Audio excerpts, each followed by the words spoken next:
Bonjour et bienvenue sur Radio Mangalala. Avant de commencer, nous tenons à remercier toute personne qui nous soutient ici à la Radio Mangalala et nous prions toute personne qui nous suit de bien vouloir s'abonner à la chaîne.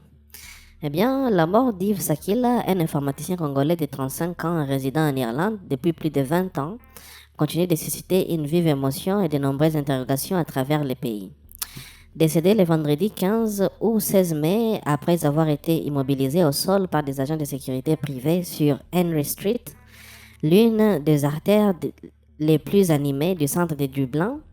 Cet événement soulève des questions urgentes sur l'usage de la force par les acteurs de sécurité privée, les protocoles d'intervention et les tensions raciales latentes en Irlande. Arrivé en Irlande en 2004, à l'âge d'une douzaine d'années, Yves Sakila avait fait de ce pays son foyer. Originaire de la République démocratique du Congo, il y avait grandi notamment à Galway et Dublin et exercé comme professionnel de l'informatique. Décrit par ses proches comme un fils, un frère et un ami apprécié, il était membre de la communauté congolaise irlandaise. Rien ne laissait présager qu'une simple suspicion de vol à l'étalage tournerait au drame. Selon les premiers éléments rapportés par la Garda Síochána, la police irlandaise, les faits se sont déroulés vers 17 heures le vendredi 15 mai aux abords d'un grand magasin Arnaud sur un Henry Street. M. Sakila aurait été poursuivi par des agents de sécurité après un incident présumé de vol. Une altercation aurait suivi, au cours de laquelle il aurait heurté un homme âgé qui a été hospitalisé. Les gardes de sécurité l'ont alors immobilisé au sol. Une vidéo de plusieurs minutes largement diffusée sur les réseaux sociaux montre M. Sakila maintenu face contre terre par 5 ou 6 hommes, dont des agents de sécurité. Plusieurs d'entre eux exercent une pression importante, l'un plaçant notamment son genou sur la nuque ou les dos du jeune homme. Sakila semble cesser de résister avant de devenir inconscient. Les passants n'interviennent pas visiblement. À l'arrivée de la gardier, ceux-ci tentent de les réanimer sur place avant de les transporter en ambulance vers l'hôpital Mater où son décès est constaté peu après. L'Irish Network Against Racism a qualifié ces images de très dérangeantes. Le Irish Council for Liberties a exprimé son choc et a appelé à une enquête urgente et approfondie, soulignant les questions sur la formation, la responsabilité et la supervision des agents de sécurité privés en Irlande.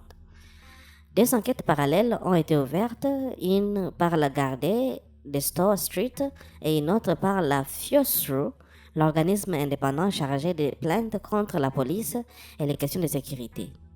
Des résultats toxicologiques et une autopsie complète sont attendus. Le ministre de la Justice, Jim O'Callaghan, a qualifié l'incident de distressing, bouleversant et promis une investigation complète, transparente et approfondie. Des voix politiques, dont la députée Holly Cairns, ont exprimé leurs condoléances et exigé des réponses claires. Des manifestations éveillées ont eu lieu, rassemblant une centaine de personnes de la communauté congolaise et d'activistes antiracistes sur Henry Street et à bord du Dáil Parlement. Une protestation unitaire est prévue pour réclamer justice. Certains médias ont rappelé que M. Sakila avait un antécédent de vol à l'étalage dans le même magasin, ce qui divise une partie de l'opinion publique. Cependant, les associations et de nombreux observateurs rappellent avec force qu'aucun délit mineur ne justifie une sanction létale et que l'usage disproportionné de la force, surtout par les acteurs privés, pose un problème systématique. L'affaire intervient dans un contexte de débat sur l'immigration, la sécurité urbaine et le racisme en Irlande. La communauté noire et africaine, dont la congolaise, exprime un sentiment de la vulnérabilité accrue. Des appels à la réforme et à la régulation des sociétés et de sécurité. Des appels à la réforme et régulation des sociétés de sécurité privée se multiplient. La famille de Yves Sakila reste en partie au Congo ou dispersée a été informée. Des proches se sont recueillis sur le lieu du drame. Personne ne mérite de mourir pour un soupçon de vol, résume un communiqué de l'INAR. Alors que les enquêtes progressent, l'Irlande se trouve confrontée à un miroir, celui d'une société multiculturelle qui doit garantir que la force publique ou privée reste proportionnée, encadrée et équitable, quel que soit le profil de la personne interpellée. La mort de Yves Sakila n'est pas, n'est pas seulement un fait divers tragique, elle interroge les pratiques sécuritaires quotidiennes, la protection des droits fondamentaux et la cohésion sociale dans un pays qui a beaucoup changé ces dernières décennies.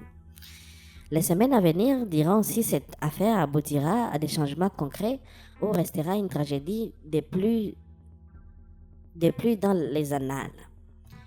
Eh bien, mesdames et messieurs, ça sera tout pour cet article réservé à la mort de M. Yves Sakila en Irlande, suite au soupçon de vol à l'étalage. Un fait divers très triste et tragique, et nous prions toute personne qui nous suit de rester connectée et à